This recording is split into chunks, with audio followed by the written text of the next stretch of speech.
let's queer up drag culture. RuPaul's Drag Race announces season 16, $200,000 prize, and 2 South Florida drag queen contestants. RuPaul's Drag Race has reached her Sweet 16, and with some of the biggest new season announcements in history. The Emmy-winning reality competition series returns to MTV on January 5th. Today, it was revealed who the 14 new drag queens are competing for the gigantic $200,000 grand prize and the title of America's Next Drag Superstar. For the first time in series history, South Florida has 2 contestants, not 1, 2. First is 34-year-old Mhi'ya Paige, yes, from Miami. RuPaul and MTV said, quote, "Get ready for your world to be turned upside down." An electrifying performer, Mhi'ya is known as the Queen of Flips. That's because you can find Mhi'ya performing her flips and tricks in the sun on the sidewalks of South Beach. Mhi'ya's video of her flipping onto cafe tables have caught fire on social media. Now she's ready to flip the competition on its head, end quote. South Florida's second fierce contestant is none other than 25-year-old Morphine Love Dion. We love her, from Miami. RuPaul and MTV had choice words, including, quote, "body, beauty, and mug."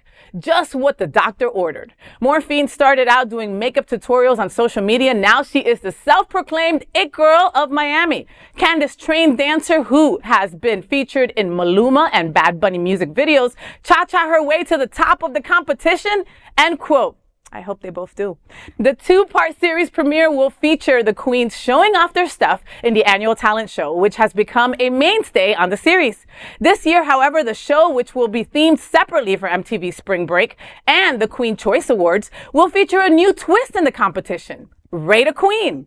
After the performances have ended, the contestants must rank their fellow queen performances to determine the tops and the bottoms of the week. Here are the other queens, including 2 from Los Angeles, including Amanda Tori Meeting. You get that? Amanda Tori Meeting? And Hershey Liqueur Jete.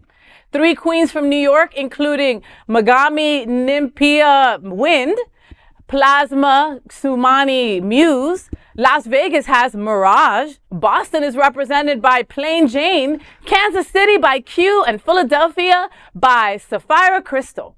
Other breaking news includes that the after show, RuPaul's Drag Race Untucked, is also returning, airing immediately following the series.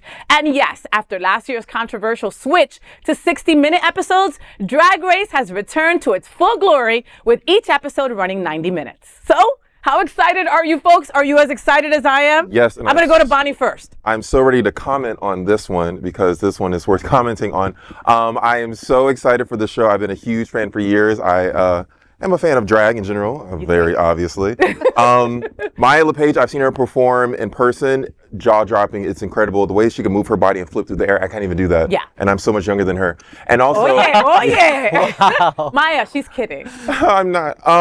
And Morphine has been an associate of mine for as long as I've been doing drag. And when I tell you, as beautiful on Instagram as she is in person, on the face, I tell you, my God, she is gorgeous and stunning. So the fact that we have representation on the show of Miami drag, if you can do drag in Miami, where it's boiling hot and you got to keep makeup on your face outdoors for hours, you can win RuPaul's Drag Race. Like, there's no competition. We got this in the bag. Why? And me and Cal were talking before the show about how we get shunned a lot in South Florida. Our queens are not usually on RuPaul's Drag Race, and we think it's just because they're the best of the best and they don't want to deal with our crap. Yeah.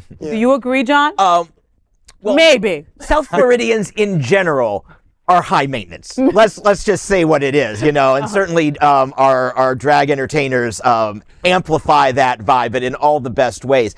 I think this is also, maybe I'm reading too much into it. Maybe I'm going too deep into the producers' minds, but this is a repudiation of Ron DeSantis. What? This is saying, you don't want drag queens performing in your state? We're going to show 2 of them. We're going to put 2 of them from South Florida on national television, on an Emmy Award-winning national television show. So this, to me, is fabulous, not just for the top headline of Miami Queens get their roses, but also the fact that this is just a big you to Ron DeSantis. I love that. I didn't even think about that. Yeah, you, Ron DeSantis, all right? First of all, I'm happy that we're back to 90 minutes, okay? Because also that was just really hard to watch, and I missed Untucked. Like, that's when you get like the grimy stuff, you know, when they're taking off their shoes because their feet hurt. They're like, F that person, blah, blah, blah, you know? I was really disappointed when it went to 60 minutes because I felt like it took away a lot of the important segments from the show, like the runway, for instance, you know, which is always my favorite part of the show. So now that it's back to 90 minutes, hopefully they get to go back to showing a lot more of some of those scenes in the runway and, you know, even the lip sync competitions. You know, I feel like some of that was like edited out. We didn't get to see the full performances. Yeah, no, you need the 90 minutes, you know. I had to, of course, call Miss Athena Dion, right, the mother of Miss Morphine, and she can't be prouder of her drag daughter and what has, you know, what she has accomplished, you know. And I'm like, Athena, you're not even a little bit jealous? No, bitch, no. Athena's so proud. And I mean, again, we couldn't get better representation. You know, Mhi'ya and Morphine, shit, we came to slay. Look out for South Florida. Yes. All right?